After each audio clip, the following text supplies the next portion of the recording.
Hello dear students, स्वागत है आप सभी का एसएससी अड्डा पर। और सबसे पहली बात, आज रक्षाबंधन है तो आपको रक्षाबंधन की बहुत सारी शुभकामनाएं मेरी ओर से, एसएससी अड्डा और अड्डा 24/7 की पूरी टीम की ओर से। तो जब कोई भी फेस्टिवल होता है तो एक बहुत खुशी वाला माहौल होता है, बहुत अच्छी अंदर से एक फीलिंग होती है। और अगर इस खुशी की फीलिंग में थोड़ा सा पढ़ लिया जाए तो और भी ज़्यादा अच्छा लगता है, क्योंकि भाई मेरी मम्मी तो हमेशा से यही कहती थी, अरे आज न्यू ईयर, आज तुम पढ़ लो, इससे तुम पूरे साल पढ़ोगे। अच्छा, आज तुम्हारा बर्थडे है, आज तो तुम्हें ज़रूर पढ़ना चाहिए। और जब कोई त्यौहार होता है, आज तो बड़ा अच्छा दिन है, आज तो तुम्हें ज़रूर ही पढ़ना चाहिए। तो शी वॉज लाइक ऑलवेज, पढ़ते रहो, कुछ भी अच्छा हो बुरा हो पढ़ाई करो, कुछ बुरा हो तो अरे पढ़ाई करो ना, ध्यान तुम्हारा वहाँ पे लग जाएगा। तो wish you all a very very happy Rakshabandhan. और चलिए शुरू करते हैं आज के सेशन को। सबसे पहली बात, my name is rakhi and मेरी क्लास का टाइम है 10 बजे रात को। और इस सेशन में आज क्या पढ़ने वाले हैं, सिनोनिम्स एंड एंटोनिम्स पढ़ने वाले हैं, ठीक है। अच्छा, तो ये जो सेशन है भाई, यहाँ पर आपसे मैं बात करने वाली हूँ ट्रिक, क्योंकि आप देख रहे हैं सेशन पे लिखा हुआ है tricks for synonyms and antonyms. सबसे पहली बात, किसी भी चीज़ की ट्रिक होती नहीं है, बनाई जाती है। कैसे बनाई जाती है?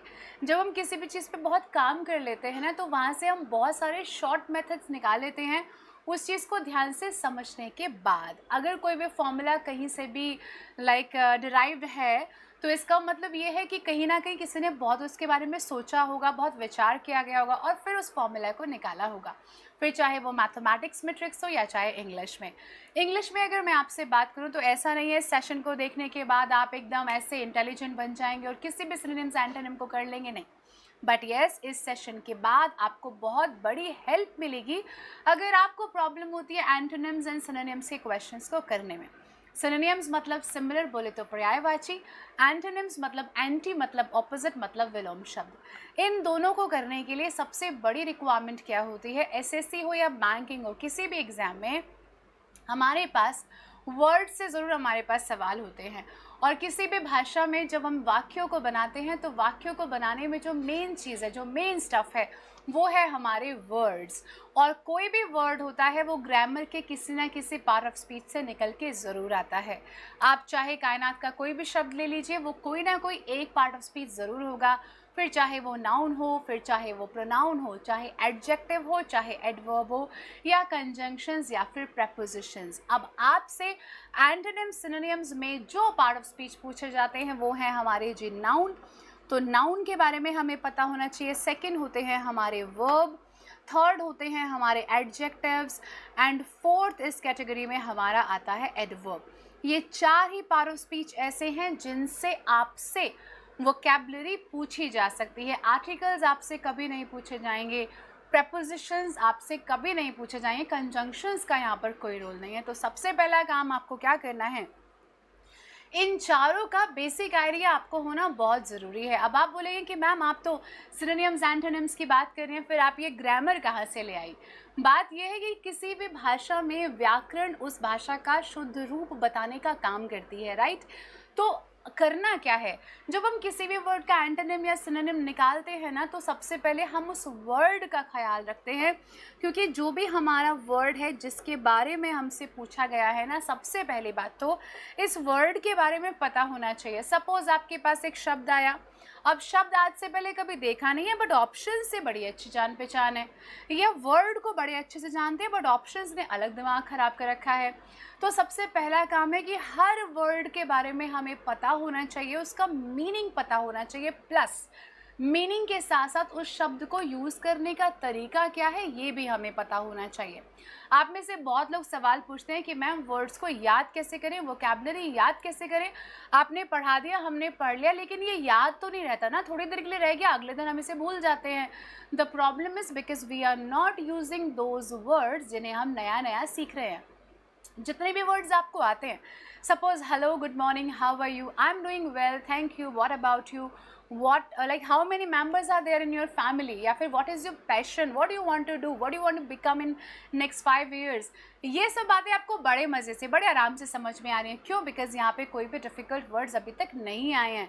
लेकिन अगर मैं अपने वाक्य में 4 मुश्किल वर्ड्स डालूँ तो तब सेंटेंस के बारे में सोचना भी पड़ेगा और उसका जवाब देते वक्त ट्रांसलेशन भी करनी पड़ेगी। और फिर जब हम जवाब देंगे तो हम जवाब में मात्र उन्हीं शब्दों का प्रयोग करेंगे जिन्हें हम बचपन से करते आ रहे हैं, क्योंकि उन शब्दों के साथ हम लोग बहुत ज़्यादा हैबिचुअल हो चुके हैं। सबसे पहली चीज़ जो हमें करनी है, हमें नए वर्ड्स को सीखना है, और नए वर्ड्स को सीखने के साथ साथ उनका यूज़ करना सबसे ज़्यादा ज़रूरी है। अगर कोई भी व्यक्ति किसी भी काम में परफेक्ट होता है तो कारण क्या होता है कि वो उस काम में परफेक्शन हासिल कर चुका है। डेली अपने आप को वहाँ पे क्या घिस घिस कर, अपने आप को डेली वहाँ यूज़ करके, उस पर्टिकुलर चीज़ पे प्रैक्टिस कर करके वो बहुत अच्छा बन चुका है। आपको यही करना है। चाहे आप दिन में सिर्फ 10 वर्ड्स याद करें, लेकिन जितने भी 10 वर्ड्स आप याद करते हैं आपको इन्हें यूज़ करना है। जब तक आप इन्हें यूज़ नहीं करेंगे, ये आपके जीभा पे, आपके मतलब आपके डेली लाइफ में, आपके रूटीन में ये वर्ड्स नहीं आ सकते हैं ना। So what is the important thing, और कैसे करते हैं सिनोनिम्स एंटोनिम्स को, चलिए शुरू करते हैं। तब से भी खैर शुरू ही कर रखा है, बट हाँ अब डिटेल वाला स्टार्ट करते हैं, ठीक है। So very first thing is guys, क्योंकि हमारा रक्षाबंधन है आज, सो इसलिए आपको क्या मिल रहा है, अड्डा कामयाबी का में आपको रक्षाबंधन स्पेशल में मिल रहा है फ्लैट 12% डिस्काउंट प्लस 5% आपको मिल रहा है ऐप पर कॉइन्स को यूज़ करने से। अब आप अगर कोई भी प्रोडक्ट खरीदते हो, जितना भी स्टडी मटेरियल है, फिर चाहे वो लाइव क्लासेस हो, या चाहे वो ई बुक्स हो, या चाहे वो आपके स्पीड टेस्ट हो, या आपके रिकॉर्डेड सेशंस हो, इनमें से कुछ भी अगर आप लेना चाहते हैं तो आपको एक छोटा सा काम करना है। आपको यहाँ पर कोड इस्तेमाल करना है Y172। जब Y172 का कोड आप लगाएंगे तो इस कोड को लगाने के बाद आपको मिल जाएगा ये फ्लैट 12% का डिस्काउंट, और ये आपको मिलेगा जब आप अड्डा 24/7 की एंड्रॉयड ऐप को इंस्टॉल करेंगे अपने फ़ोन में, ठीक है। सो बात करते हैं कि मैम क्या है स्ट्रेटेजी, कैसे करना है। सबसे पहली बात, जब वर्ड हम कोई भी देखते हैं, सपोज़ मैंने एक वर्ड लिया और मेरा वर्ड है जैसे कि माना कि अब्रिजमेंट है, ठीक है, अब्रिजमेंट मेरा वर्ड है, या कोई और वर्ड ले लेते हैं, जैसे मैंने एक और ले लिया, मैंने वर्ड ले लिया जैसे कि अफेबल ले लिया, ठीक है, अफेबल ले लिया। एक और वर्ड लेते हैं, जैसे एक वर्ड मैंने ले लिया लाइक हैस्टली ले लिया, ठीक है, हैस्टली ले लिया। अब सपोज़ ये मैंने यहाँ पे 3 शब्द लिए, मैंने तीनों शब्द यहाँ पे अलग अलग लिए हैं। ये जो मेरा पहला वर्ड आप देख रहे हो ना, this is a noun, this is an adjective, and this is an adverb. एक वर्ब भी ले लेते हैं। सपोज़ मैंने वर्ब में क्या ले लिया, मैंने वर्ब में ले लिया क्या, लाइक सेव ले लिया, ठीक है, तो सेव मेरा एक वर्ब है। अब जब आप इन चारों में से, जब मैं आपसे सिनोनिम्स एंटोनिम्स पूछती हूँ, सपोज़ अगर मैं आपसे अफेबल का पूछती हूँ, ठीक है, तो अफेबल के बारे में जब आप मुझे बताओगे, या सपोज़ मैंने आपसे हैस्टली के बारे में पूछा, या मैंने आपसे इसके बारे में पूछा, या इसके बारे में, अब आपका दिमाग क्या काम करेगा, पहले इसका मीनिंग सोचेगा, और इसका मीनिंग सोचने के बाद अब आप इसके वो मीनिंग सोचेंगे जो आपके माइंड में ऑलरेडी स्टोर्ड हैं। जैसे अब्रिजमेंट का मतलब किसी भी चीज़ को छोटा करना, मतलब किसी भी चीज़ को छोटा करने का जो प्रोसेस है, वाई प्रोसेस। अगर ये वर्ड सिर्फ अब्रिज ही होता ना, तो अब ये वर्ड मेरा केवल वर्ब होता, अब इसका मतलब है छोटा करना। लेकिन जैसे इसमें मेंट आके चिपक गया ना, अब ये वर्ड एक नाउन बन गया। ये कैसे हो गया, ये मैजिक कहाँ से होता है, ये मैजिक होता है क्योंकि इस शब्द के बाद में MENT आ गया है। अब MENT वाले वर्ड्स हमेशा नाउन होते हैं, TION वाले वर्ड्स हमेशा नाउन होते हैं, NESS हमेशा नाउन में चले जाते हैं। ये कहाँ से पता चला, ये आपको नाउन पढ़ने से पता चलेगा। मेरी नाउन की वीडियो SSC अड्डा के यूट्यूब चैनल पर है, आप उसे चेक कर सकते हैं, ठीक है। तो पहली बात तो हमें ये क्लियर करना है कि हमें ये कैसे पता चलता है कि कोई वर्ड क्या है, अफेबल एडजेक्टिव क्यों है, नाउन क्यों नहीं है। अब ज़रा सोच के देखते हैं, एबल वाले जो वर्ड है लाइक मैनेजेबल, कोई चीज़ मैनेज करने लायक है। अफेबल किसी का व्यवहार बड़ा दोस्ताना वाला है, तो बहुत ही फ्रेंडली स्वभाव का है। एमिकेबल कोई बहुत ही अच्छा है, बहुत अच्छे से हमसे बात करता है ना।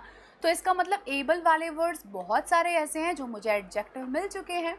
बात करते हैं हैस्टली के बारे में। हैस्टली क्या है, हैस्टली का पर्यायवाची या विलोम शब्द क्या बनेगा, क्या हैस्टली का पर्यायवाची या फिर इसका विलोम शब्द अगर मैं बात करूँ तो क्या इसका विलोम शब्द स्लो बन सकता है, क्योंकि हैस्ट का मतलब फास्ट होता है, नहीं बिल्कुल भी नहीं बन सकता।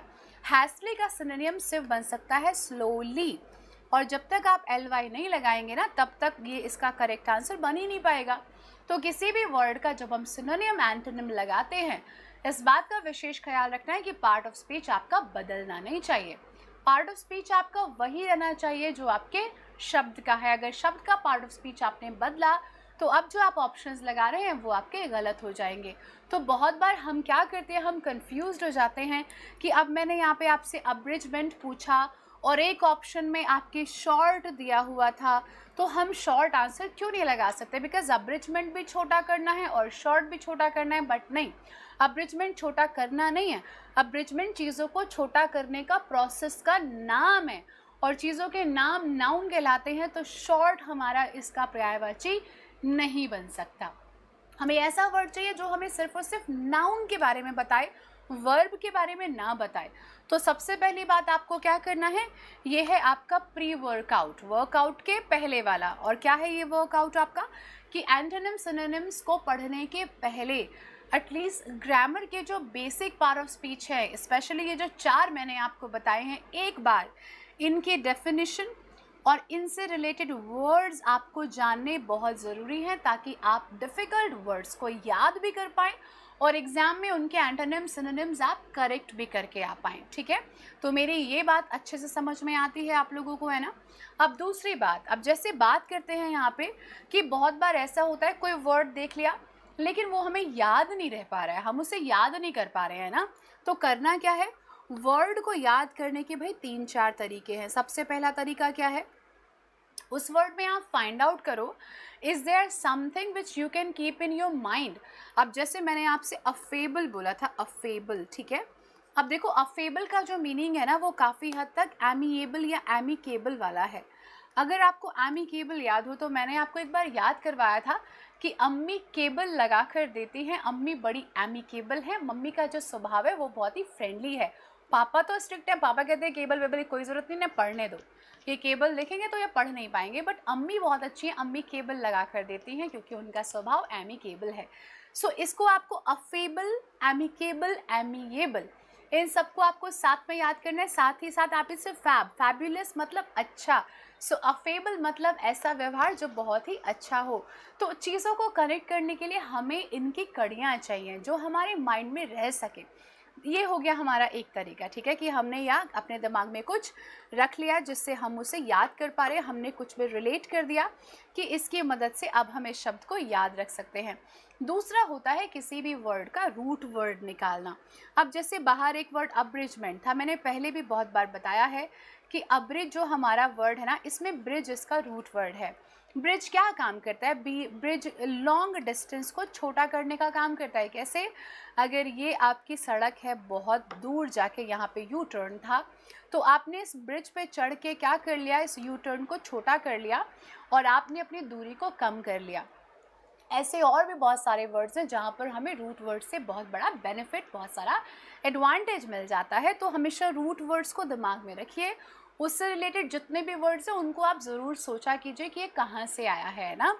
तीसरा तरीका क्या है, तीसरा वर्ड है कि आप उससे कोई कनेक्शन नहीं निकाल पा रहे, कोई चीज़ ऐसी नहीं याद आ रही, तो कोई बात नहीं, उसको याद कीजिए और याद करने के जस्ट बाद आप उसको यूज़ कीजिए। 3-4 दिन उस वर्ड को आप बार बार यूज़ करो। जब तीसरी बार आप उस वर्ड को यूज़ कर लोगे ना अपने वाक्य में, अपनी भाषा में, अपनी राइटिंग में, अपने स्पोकन में, अब इस वर्ड को आप अच्छे से याद कर चुके होंगे। So these are the 3 ways जिनमें आप वर्ड्स को याद कर सकते हो और इन तीनों को आपको फॉलो करना होगा, एक से सबका काम नहीं चल पाएगा, ठीक है। अब कुछ क्वेश्चंस पे इस बात को अप्लाई करके देखते हैं। बहुत सारे क्वेश्चंस नहीं है, 5 ही क्वेश्चंस हैं। बाकी क्वेश्चंस के सेशन में आपके लेती ही रहती हूँ, जनरली मेरे सेशंस होते रहते हैं, बट यस बात करके देखते हैं, ठीक है। जैसे कि यहाँ पर आप एक वर्ड देख रहे हो, कौन सा, वेमेंस। अब आपको सोचना है कि इस वर्ड का भाई सिनोनिम क्या बन सकता है। तो पहले सोचिए कि ये वर्ड हमारा क्या हो सकता है, वेमेंस का मीनिंग क्या होता है। अब यहाँ पर आपके पास सोच के देखो, जैसे कि टेक 5 सेकेंड्स।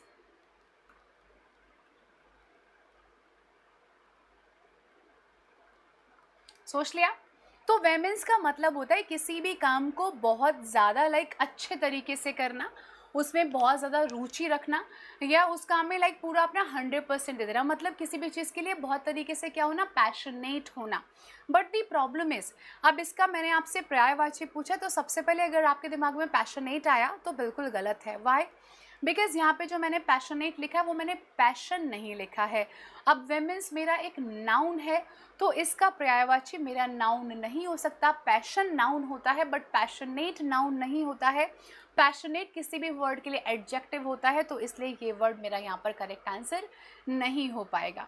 वॉयलेंट होता तो शायद एक बार को हो जाता, बट वॉयलेंटली एक एडवर्ब है तो ये भी मेरा नहीं हो पाएगा। इसी प्रकार विगोर होता तो हो जाता, बट विगोरस आ गया जो कि फिर से एडजेक्टिव है तो नहीं हो पाएगा। फैनेटिसिज्म यहाँ पर इकलौता नाउन है जिसका मीनिंग बिल्कुल सेम वही है जो वेमेंस का है, तो करेक्ट आंसर मेरा यहाँ पर बनेगा ऑप्शन नंबर सी वाला, राइट, लाइक दिस। तो हमने क्या किया, यहाँ पर सारे वर्ड्स को हमने एलिमिनेट कर दिया पार्ट ऑफ स्पीच के थ्रू। बहुत बार ऐसा भी होगा कि आपको दो वर्ड्स दे रखे सेम पार्ट ऑफ स्पीच में, बट फिर उनके मीनिंग्स आपको पता होने ज़रूरी है ना। तो ट्रिक्स तो है, ट्रिक तो काम करेगी, बट तभी करेगी जब आपको वर्ड्स के बारे में नॉलेज है। अगला देखते हैं, रिपग्नेंट है ना। अब देखिए रिपग्नेंट का मतलब क्या होता है। रिपग्नेंट का मतलब होता है जब कोई भी चीज़ बहुत ज़्यादा बेकार होती है, बहुत ज़्यादा बैड होती है, ठीक है, मतलब बिल्कुल भी अच्छी नहीं होती है, डिसटेस्टफुल होती है। इसका हमें भाई एंटोनिम बताना है, इसका हमें ऑपोजिट बताना है। मॉन्स्टर, यस मॉन्स्टर तो बिल्कुल बेकार होता है, बट द प्रॉब्लम इज अगर मॉन्स्टरस होता तो सही होता, बिकॉज अभी रिपग्नेंट हमारा एडजेक्टिव है और मॉन्स्टर हमारा नाउन है, तो ये तो मेरा नहीं बन पाएगा। अट्रैक्ट करना तो एक वर्ब है ना, तो वर्ब को मैं एडजेक्टिव के साथ कैसे जोड़ सकती हूँ, इसलिए गलत हो जाएगा। बट वैसे भी हमसे ऑपोजिट पूछा था तो मॉन्स्टर तो वैसे भी नहीं हो पाता है ना।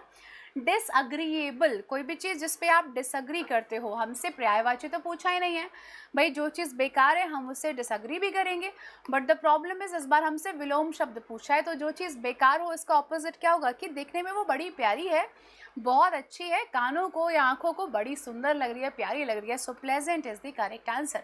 अब प्लेजेंट एडजेक्टिव कैसे, बिकॉज इसका प्रयोग आप करते हैं क्वालिटी देने में। The weather is so pleasant today that I want to stay out, है ना, तो ये वर्ड हमारा एक एडजेक्टिव के प्रकार से काम कर रहा है। बात करते हैं अगले वर्ड के बारे में। अगला वर्ड भाई हमारा क्या है, अगला वर्ड है हमारा रिप्लेनिश्ड। अब सोचिए आप इसके बारे में कि भाई क्या हो सकता है हमारा इसका सिनोनिम, सोच के देखिए एक बार। Take 5 seconds. Oh man, and you have seen the answer. All right, so let me explain it. So replenished का मतलब क्या होता है। पहली बात, यहाँ पे हमारे पास वर्ड होता है replenish और ed यहाँ पर इस वर्ड को मैंने वर्ब या एडजेक्टिव बनाया हुआ है, ठीक है। अब अगर यहाँ पे ed लगा है तो सबसे पहले दिमाग क्या लगा लीजिए कि ed वाला वर्ड ही आपका करेक्ट आंसर भी बनना चाहिए। तो यहाँ पर एक बहुत आसान तरीका, तीनों को एलिमिनेट कर दो, फोर्थ को अपना आंसर बना दो। उसके पहले एक बार मीनिंग को जानते हैं ना। तो जब हम कभी भी रिप्लेनिश बोलते हैं इसका मतलब होता है कि चीज़ को दोबारा से लोड कर दीजिए, मतलब रीलोड कर दीजिए, ठीक है। तो जैसे कि गन को रीलोड करना या किसी भी चीज़ को दोबारा से रिफ़िल कर देना, जैसे कि फ्रिज में से पानी लेते हो तो मम्मी चिल्ला कहती हो बोतलें भर भी देना ज़रा, है ना, तो that is called what, replenish. So replenish के बारे में बात करें तो अब ईडी लगा था, रिप्लेस करना तो भाई गलत हो जाएगा, है ना। और दूसरी बात प्रॉब्लम ये है कि सही भी होता तो यहाँ पे ईडी नहीं है। अबोरेंट का मतलब होता है कोई भी चीज़ जो बिल्कुल घृणा के लायक है, तो ये भी मेरा गलत हो जाएगा। रीलोडेड होता तो मैं सोच सकती थी, but refilled is absolutely right, because जिस फॉर्म में मेरा ये वर्ड लिखा है उसी फॉर्म में मेरा यहाँ पे रिफिल्ड भी लिखा है, राइट। अगला देखते हैं, नेक्स्ट वर्ड इज़ व्हाट, विविसिटी। सोचिए 5 सेकेंड के लिए क्या हो सकता है इसका करेक्ट आंसर, विविसिटी। अच्छा, इसका बताना क्या है, इसका भाई आपको बताना है सिनोनिम, एंटोनिम, सिनोनिम, एंटोनिम। एक वर्ड सिनोनिम लेके चल रहे हैं, एक एंटोनिम लेके चल रहे हैं, ठीक है। 5 seconds एंड आई थिंक हो गई होंगी। All right, so first word is animation, second word is charming, third word is listlessness and fourth is vibrancy. तो अब हमें इसका एंटोनिम बताना है। पहली बात तो विविसिटी कब यूज़ होता है, स्पेशली यूज़ होता है भाई लेडी के लिए, जब वो बहुत ब्यूटीफुल होती है और वो बहुत ज़्यादा अट्रैक्टिव होती है। तो कोई भी लेडी अगर ब्यूटीफुल है या अट्रैक्टिव है तो उसकी जो वो क्वालिटी है उसके नाम को विविसिटी कहा जाता है।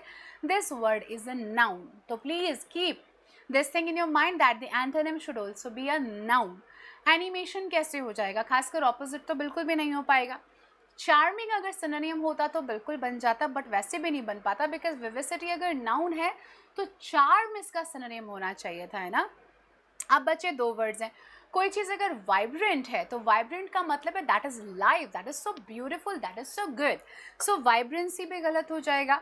बट लिस्टलेसनेस जो आपकी लिस्ट में ही नहीं है, जो आपको आकर्षित ही नहीं करती, जो आपको सुंदर ही नहीं लगती, तो listlessness is absolutely correct answer of vivacity. तो कितना आसान है ना ये तरीका। एक और क्वेश्चन करते हैं आपके लिए।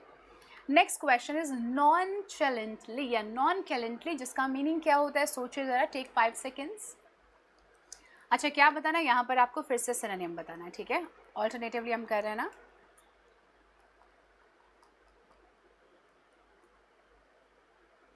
आई थिंक सोच लिया होगा, है ना। सो इसका मतलब क्या होता है भाई, इसका मतलब होता है किसी भी चीज़ को बड़ी शांति से करना या बहुत ही काम, मतलब बहुत ही शांत रहना, रिलैक्स रहना actually. So relaxed is the perfect word, या फिर काम रहना, ठीक है। अब यहाँ पर प्रॉब्लम क्या है, यहाँ पे प्रॉब्लम सबसे पहले वर्ड देखते हैं, इट इज़ LY। LY बोले तो एडवर्ब है। अब आपने आंसर तो लगा ही लिया होगा, because you have only single adverb here and this is unemotionally, और हमें सिनोनिम बताना है। तो भाई कोई रिलैक्सड है उससे कोई फ़र्क ही नहीं पड़ रहा, उसके इमोशंस आपके साथ में जुड़े हुए नहीं हैं। सो अनइमोशनली इसका बिल्कुल सही पर्यायवाची बनेगा। लाउडनेस इज़ लाइक बहुत ज़ोर से बोलना, हिंसा या ऐसा कुछ। स्ट्रिक्टनेस कोई हमारा यहाँ पर वर्ड इसके साथ में मैच नहीं हो सकता, बिकॉज NES वाले वर्ड्स हमारे हमेशा नाउन कहलाते हैं। अनकंसर्नडली होता तो आंसर हो जाता, अनकंसर्न का भी मीनिंग वही है, या फिर यहाँ पे अगर LY ना होता, सिर्फ इतना होता, तो ये मेरा आंसर तब ज़रूर बन जाता है, बट अब नहीं बन पाएगा। अब मेरा करेक्ट आंसर है यहाँ पे ऑप्शन नंबर 3 वाला, राइट। तो कितना आसान तरीका है ना भाई चेक करने का। कैसे हम लोगों ने किया, हम लोगों ने बड़े अच्छे तरीके से चेक कर लिया कि हम जो भी पार्ट ऑफ स्पीच लगा रहे हैं ना, उसी पार्ट ऑफ स्पीच के हिसाब से हम उसका आंसर भी बना रहे हैं। अब ऐसा हर बार नहीं होगा कि हर बार आपको एक ही पार्ट ऑफ स्पीच का ऑप्शन मिले, शायद आपको यहाँ पर एक और मिल जाता और यहाँ पे शायद स्ट्रिक्टली लिखा होता, बट तब स्ट्रिक्टली आपका करेक्ट आंसर तो नहीं बनता ना। तो देखिए दोनों चीज़ें इंपॉर्टेंट है। क्या, वर्ड का मीनिंग पता होना भी बहुत ज़रूरी है, और दूसरा उसका पार्ट ऑफ स्पीच पता होना भी बहुत ज़रूरी है। तो ग्रामर और वोकैब दोनों बराबर बराबर हैं, दोनों में से किसी को आप इग्नोर नहीं कर सकते, तो दोनों के बारे में आपको अच्छे से देखना है, अच्छे से पढ़ना है। Thank you so much for watching this session. अगर अच्छा लगे तो लाइक कीजिएगा, शेयर कीजिएगा अपने फ्रेंड्स के साथ, कमेंट करके बताइएगा आपको कैसा लगा, या कोई और ट्रिक अगर आपके पास है तो प्लीज़ शेयर कीजिएगा। अगर ट्रिक अच्छी हुई तो मैं बिल्कुल सभी स्टूडेंट्स के साथ में उसे शेयर करना चाहूँगी। चैनल को सब्सक्राइब अगर आपने नहीं किया है तो फटाफट से कर लीजिए, बेल आइकन को दबा दीजिएगा ताकि आपको सारे अपडेट्स फटाफट से मिलते रहें। And happy Rakshabandhan once again. Thank you so much. See you again in my session.